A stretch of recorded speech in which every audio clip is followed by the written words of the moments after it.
පූජා කරනවා නම් විකාලයේහි පූජා කළ හැකි ධර්ම 8ක් තියෙනවා. අෂ්ටපාන, අනුලෝම පාන කිහිපයකුත් තියෙනවා. එහෙනම් ඔන්න පළවෙනි එක මොකද්ද? අම්බ පාන, අම්බ යුස නැත්නම් අම්බ පෑන්.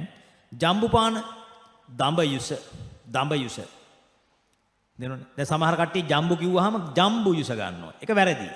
අම්බ සිංහලෙන් අම්බ, ජම්බු සිංහලෙන් දඹ, ජම්බු දීප දඹ දිව. 3 මෝචපාන, මස් කෙසෙල්. ඒ කියන්නේ කන්න ගන්න ආනමාළු, කෝලි කුට්ටු, සීනි කෙසෙල්, ඇඹුම් ඕන කෙහෙල්.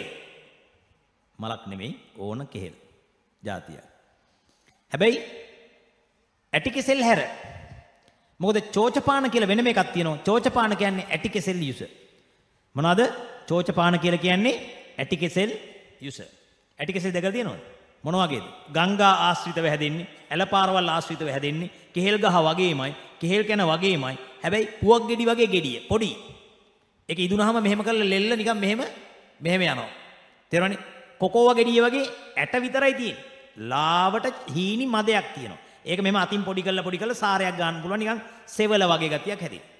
අන්න ඒක මොකද්ද? චෝචපාන. ඇටි කෙසෙල් යුස. ඊට පස්සේ මදුපාන. මදුපාන කියන්නේ මොනවද? මදුපාන මී පැණි.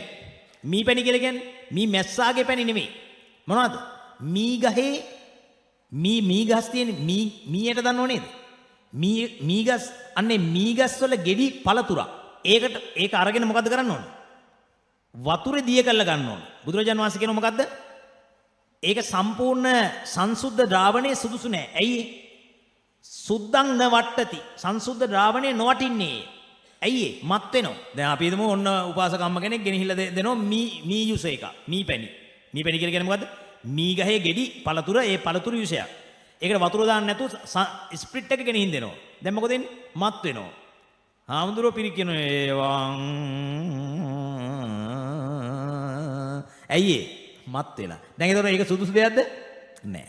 එහෙනම් වතුර දාලා කලවම් කරන්න. සුද්ධං න වට්ටති උදක මිස්සිතං වට්ටති. වතුර කලවන්නම් හොඳයි, වටිනවා. ඔකට කියන්නේ මදුකානං කත රසේන පානං. මදුකානං මීගස් වල ගෙඩි වලින් කත කරන ලද රසේන දියරෙන් පානං පානය. මදුපාන. ඊට පස්සේ මොකද කිව්වේ? මුද්දික පාන. මුද්දික කියලා කියන්නේ මිදි යුස. ඒක වියලි වේවා, අමු වේවා, මිදි යුස. සමහර පොත්වල මදුපාන වලට මිදි යුස දාලා මුද්දික පාන වලට මුද්ද රස පලන් යුස දාලා තියෙනවා. වැරදි දෙක. මුද්දික පාන කියන්නේ තනිකරම මොනවද? මිදි යුස. ඒක අමු වියලි දෙකම. හැබැයි උණු වතුරෙන් හදන්න තාන. ඔය එකක්වත් උණු වතුරෙන් හදන්න බෑ.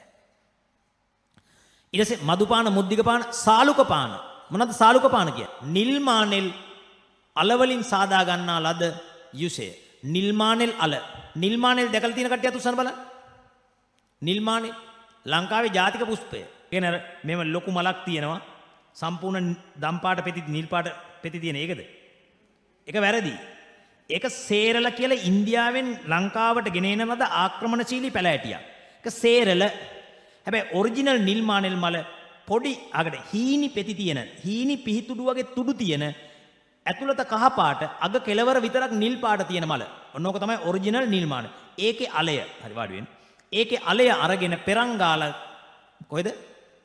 නෑඹිලියක පෙරංගාලා අරගෙන මොකද කරන්නේ?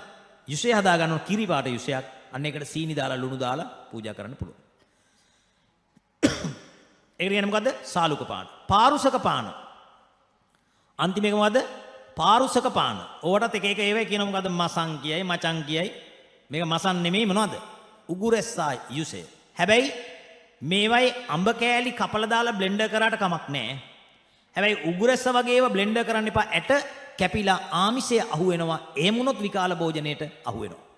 සිකපදේ බින්දෙනවා.